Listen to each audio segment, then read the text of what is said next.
Happy Frickin' Friday, America. That's right, it's April 5th. It's the biggest jackpot in Powerball history. That's right, you're going to want to get yourself a ticket. The drawing is tomorrow night. I'm not usually one of those guys that plays it. I'm playing it this time. But you know what? We're kicking off the weekend right here on the Discussion Combustion Production channel. It's Happy Friday, America. My name is Kevin Batstone. And of course, joining me as always to bring in the fun is Arthur the Adept Rawe. Yes, sir. And I'm having a great Friday, and I'm loving the energy coming into this one. And you know that we're going to have to start it off with what, Kev? It must be Today in History. Today in History, April 5th. So, nuke news, the United States did drop 2 bombs in the Nevada test site, one in 1965 and another following in 1977. Had to put that in there. Also, I thought about you, Kevin, when I saw this one. Maybe David Rush will try this. I don't know if it's been beaten yet. I like it. But in 1986, there was a record for a throw and return boomerang toss. And that was set, and it was a 121-meter throw, which is pretty impressive. That is. 1997, a legend comes to us in the form of television, and that would be Steve Irwin with the Crocodile Hunter. That's when that show debuted. What an amazing human being. Crikey. Yeah, crikey. His children are carrying along kind of what he had built with the love for animals and respecting this planet and our animals. So I thought that was a great one to highlight. Well, I loved the Crocodile Hunter. That's like one of the first programs that got me into nature shows. And it came out at a great time. You know, our childhood, I was like, 8, 9, 10 years old when that came out. I used to watch it all the time. Yeah, great guy, and so brave. And also confident. He was very confident. He was a solid lad. Super solid lad. So this one in 2020, the British monarch, Queen Elizabeth II, makes an address to the nation, "We will meet again." And apparently that was only the 5th time that she addressed the nation in her 66-year reign. Like, I don't know. That's what it said there. I didn't do too much research beyond that.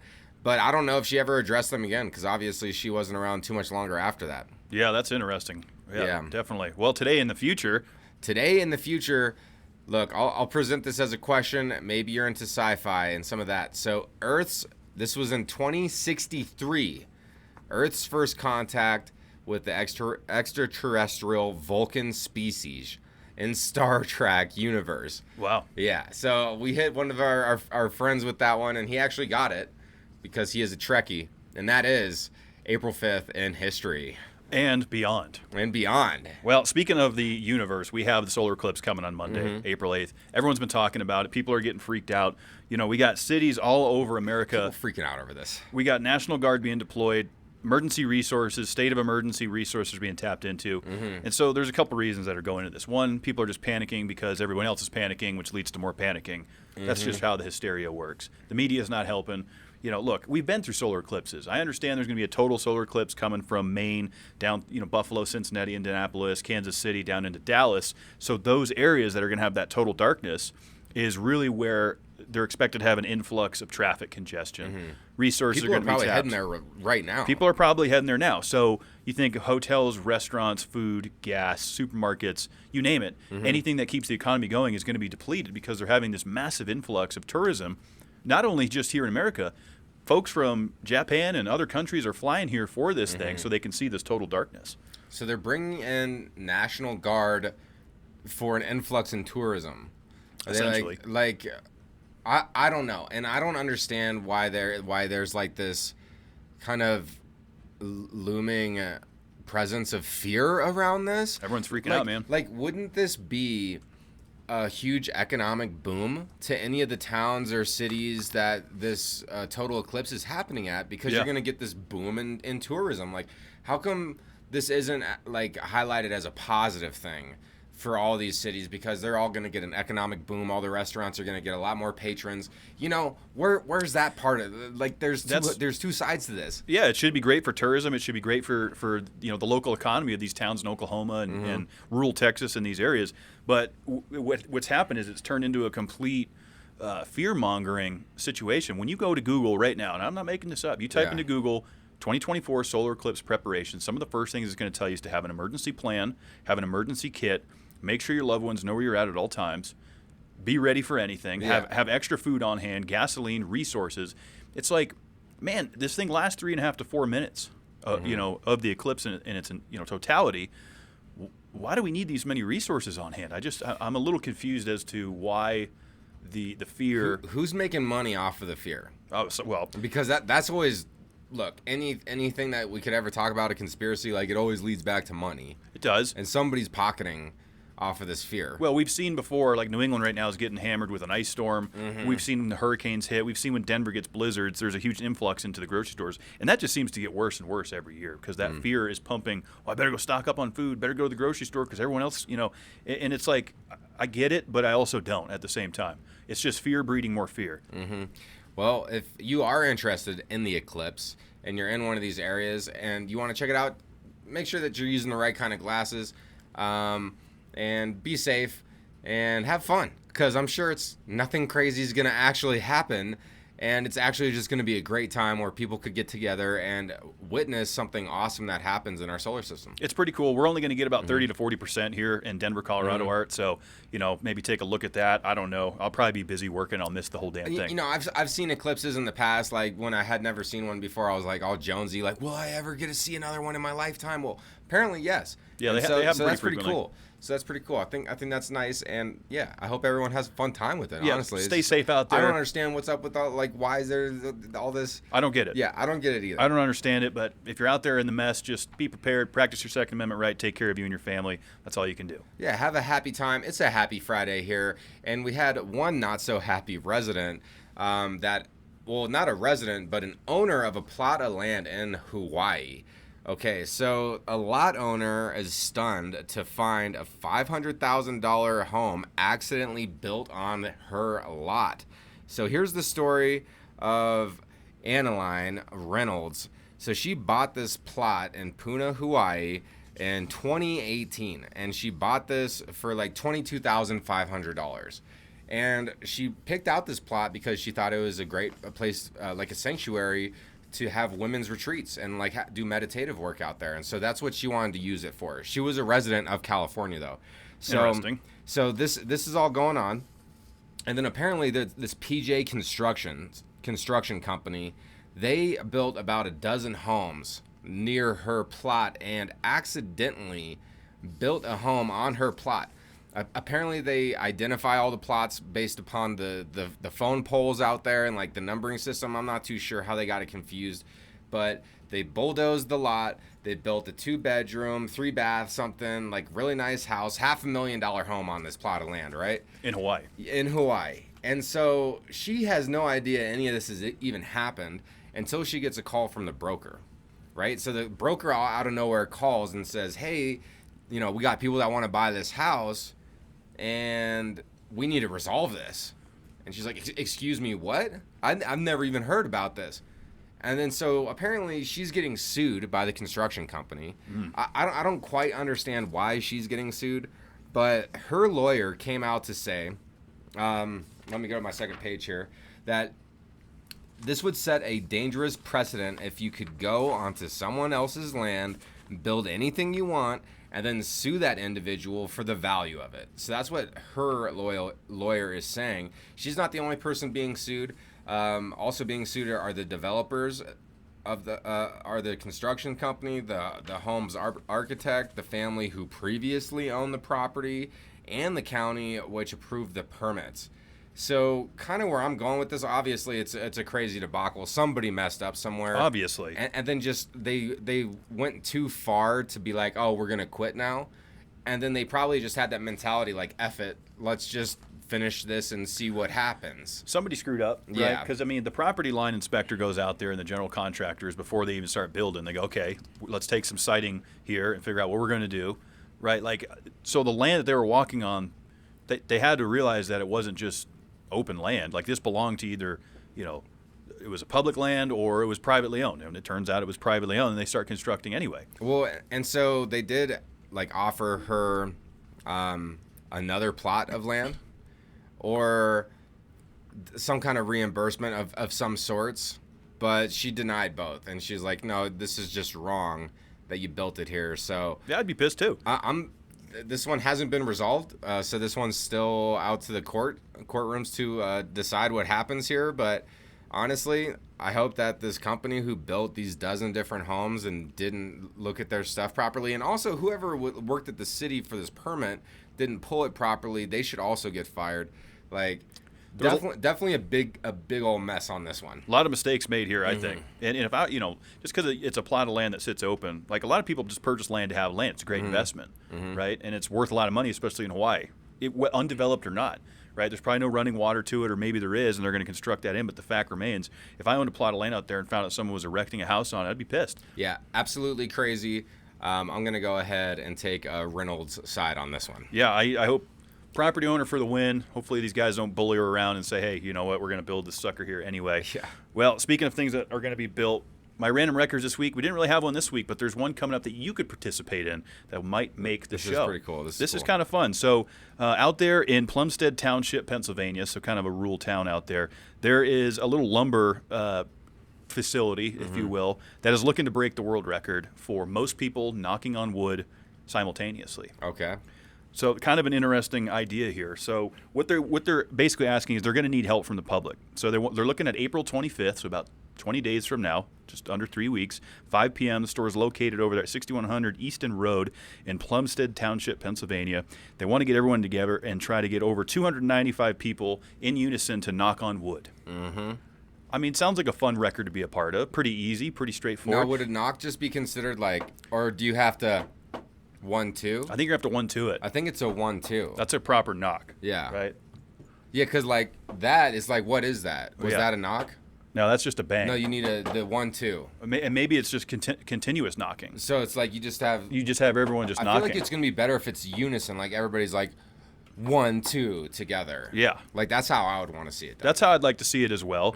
But they're gonna, they're making it a fun event. There's gonna be food, live music. Like everyone's gonna get together. They're gonna make this record attempt, submit it to Guinness. So people who knows? Gonna be knocking on woods. I think they're gonna break it. How big is this piece of wood? It's pretty massive. You know what I'm saying? Like what was this? Like a table cut out of like a.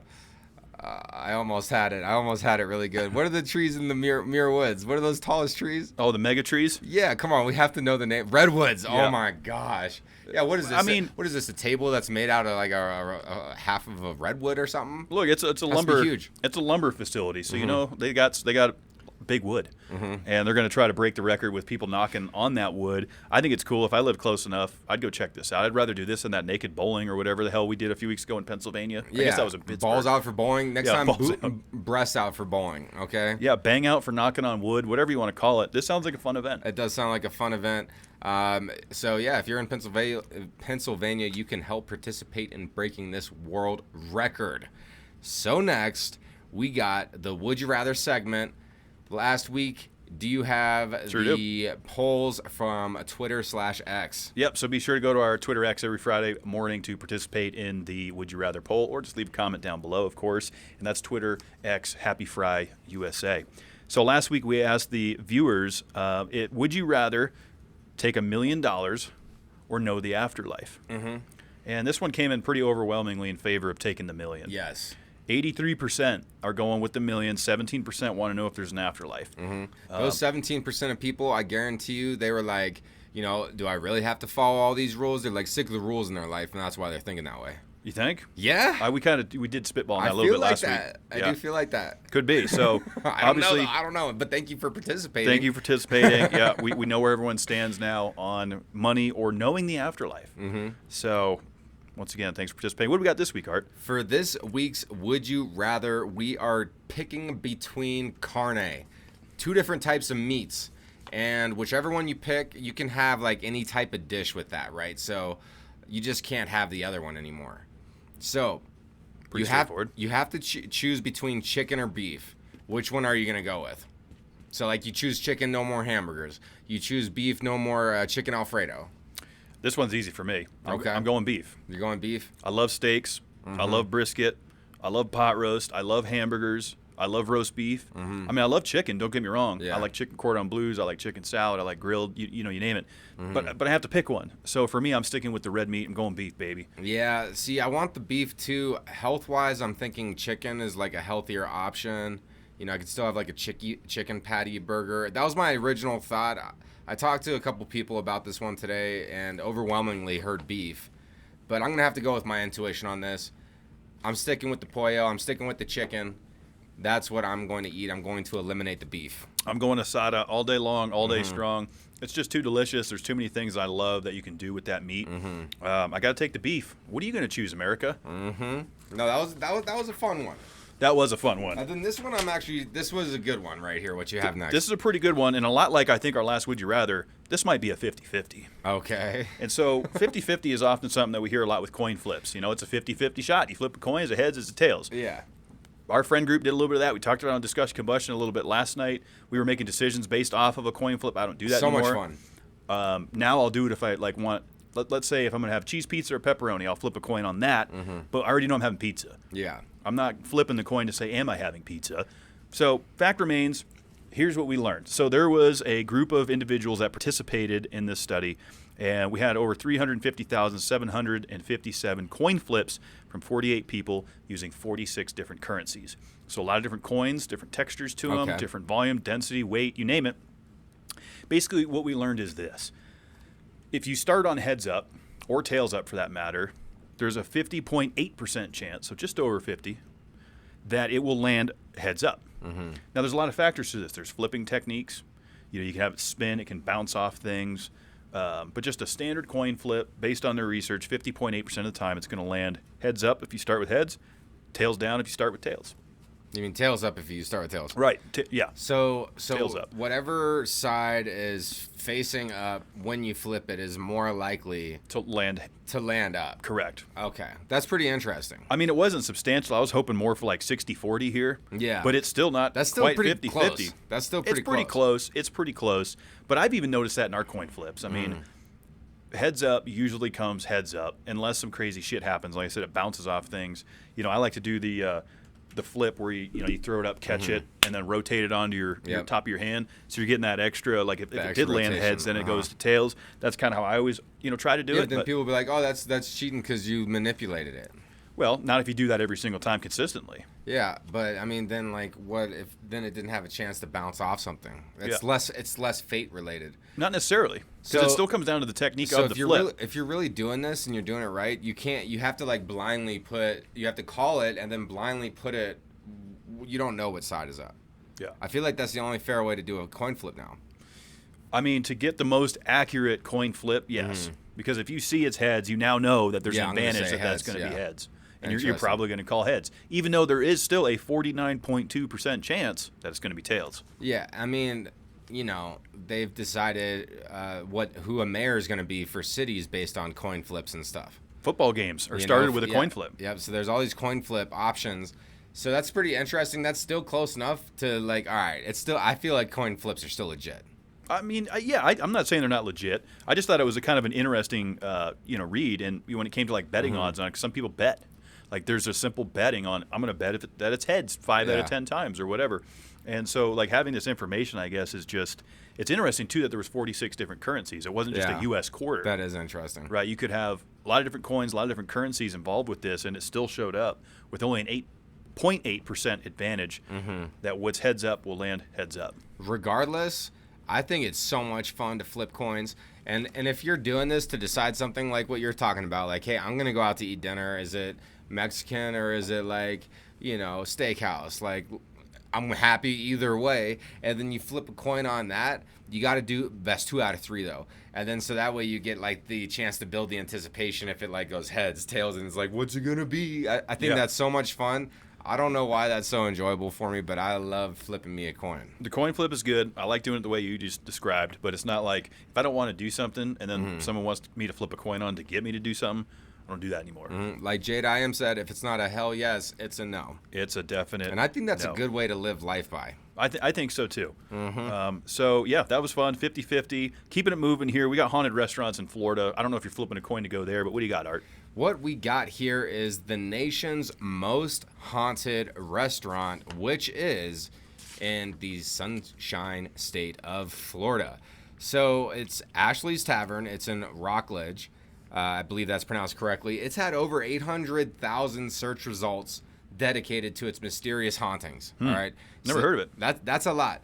That's a lot. One of the most famous hauntings at this restaurant is of Ethel Allen. She was a 19-year-old woman who was last seen at the tavern. And then this was in the 1930s, mind you. So this was a long time ago, almost 100 years ago. Right before Prohibition, or I guess that was after if it was in the 30s. I think it was after. So her body, unfortunately, was mutilated, found burned next to the river, which was close to that restaurant. And that restaurant was the last place that she had been seen. And people report seeing this girl, this 19-year-old, in the restaurant. But there's also more stories here as well. So there's a guy that's actually there, and sorry for Ethel. No one was ever charged for that murder. They never found the guy who killed her. Also, they have a paranormal guy who's there Monday through Friday, 5 p.m. till 9 p.m. He'll take pictures. He walks around, kind of does the tour thing, shows everybody what's going on, and there's pictures of a 7-year-old girl, a ghostly figure. And he's a paranormal investigator? Yeah, he works in that kind of stuff. What was his name? I think it was Steven something. Steven Kurtz? Yes. Yeah, I see that there. Okay. Mm-hmm. So that's interesting. The 7-year-old girl, she was last seen there in 1940 with her father, and he was being arrested, taken out of the building. The girl was wearing a blue dress, and it was a dress that goes all the way to the floor, so you could see this silhouette in some of the pictures, which is crazy. Wow. And then also one more story. One of the waitresses was like closing the place down and was cleaning out the female's restroom, and this is just 3 stories out of many here, right? And saw like a pair of boots underneath the stall, and they were only there for a couple moments, and then they were just gone. Wow. And what really stuck with her was that the fact that these were like turn of the century boots. Like they weren't no one was wearing these in the modern day. Look like some 1930 boots. Mm-hmm. So no, like even older than that maybe, who knows. Okay. But a bunch of hauntings here. You can go eat at this place and check it out. I'm sure that the food is probably good, you know, but I just thought it was an interesting one to put in here. You know, most haunted restaurant in the nation. Of course, it's in Florida.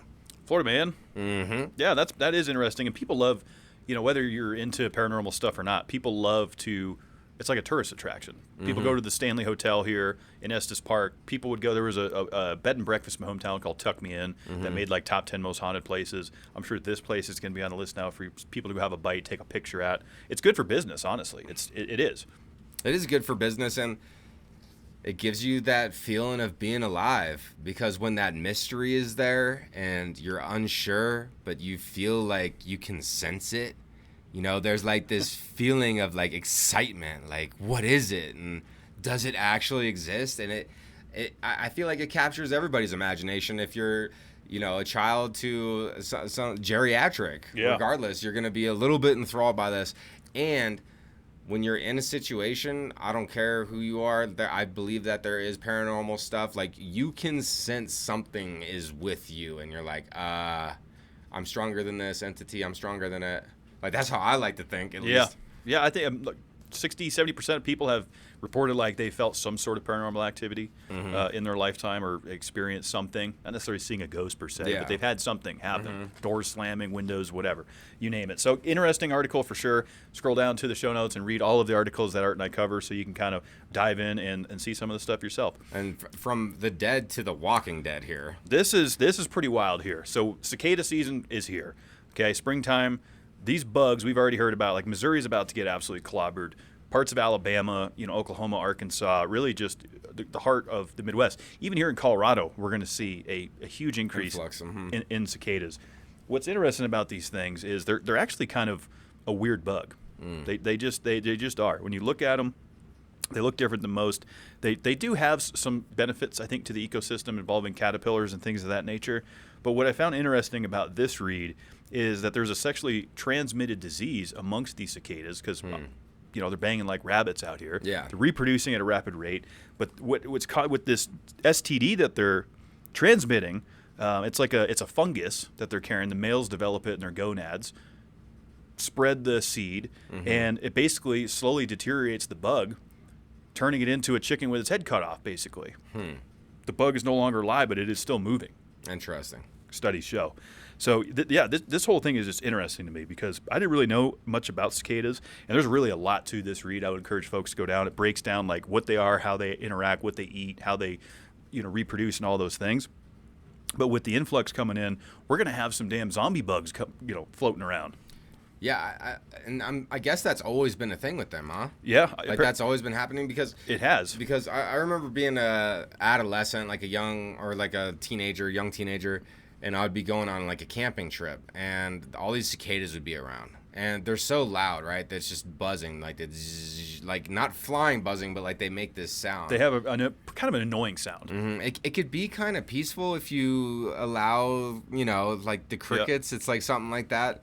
But it's super loud, and then they're creepy, and they're pretty big, and they like fly into you and stuff, and like they're like a cockroach, like they're so big, I don't feel like you could just kill them with a whap whap. them. Yeah, I don't know if that's gonna actually kill them. Yeah. So I've always thought they're super creepy, and the fact that they're coming in this large amount of numbers, how's that going to treat crops? How's that going to affect environments? Because this is supposed to be like one of the biggest influxes that has happened in a while. Yeah, of cicadas. It's going to be interesting to see what happens because, like you said, it's going to affect a lot of things. There's birds that eat these, that feed off of them, and this fungus that they're secreting, and causing this STD. When the birds eat them, it causes a hallucination effect on the bird. Really, according to research. So, what's that going to look like with things eating on it? Another fun fact about cicadas is they can urinate 3 times, more pressure and faster than an elephant. Really? Obviously consider size ratios here, but they can piss like a son of a bitch. They piss like a damn fire hydrant. And it like goes more like way further than their body length. Yeah, and typically they piss straight into the ground. They I could like shoot that sucker out. That's just how they take off initially.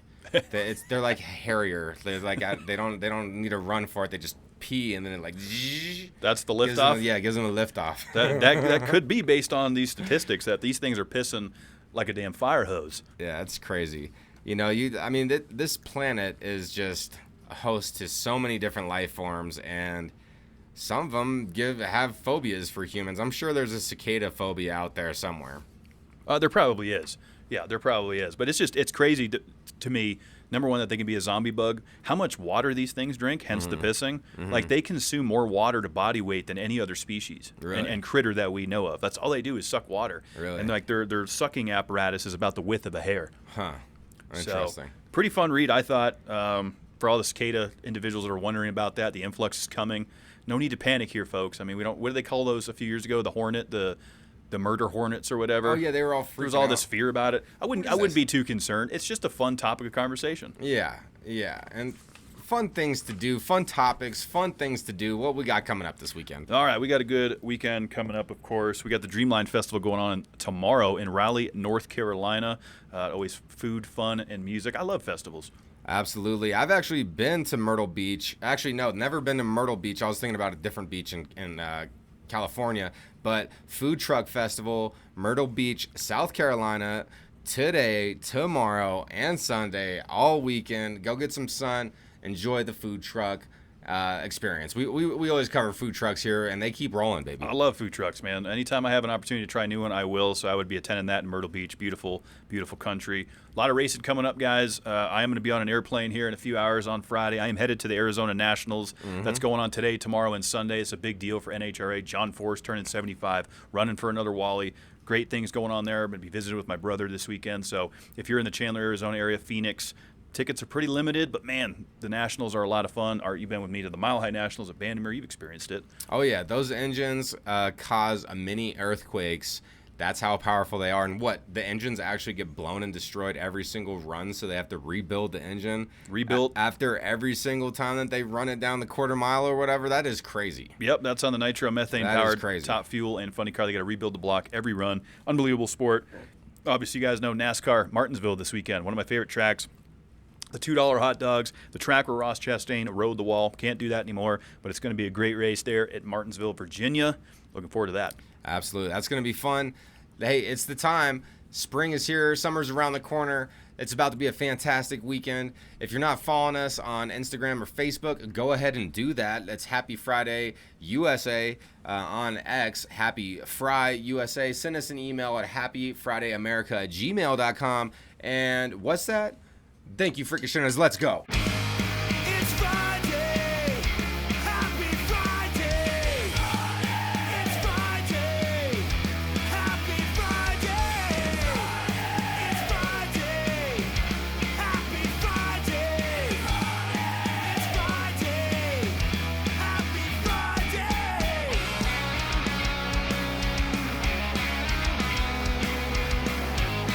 And next up Friday night.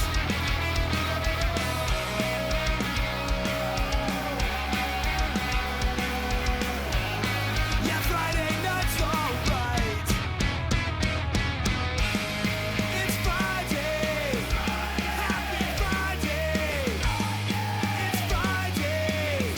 Happy Friday. It's Friday. Happy Friday. It's Friday. Fuck yeah, it's Friday. Yeah! Yeah, Friday!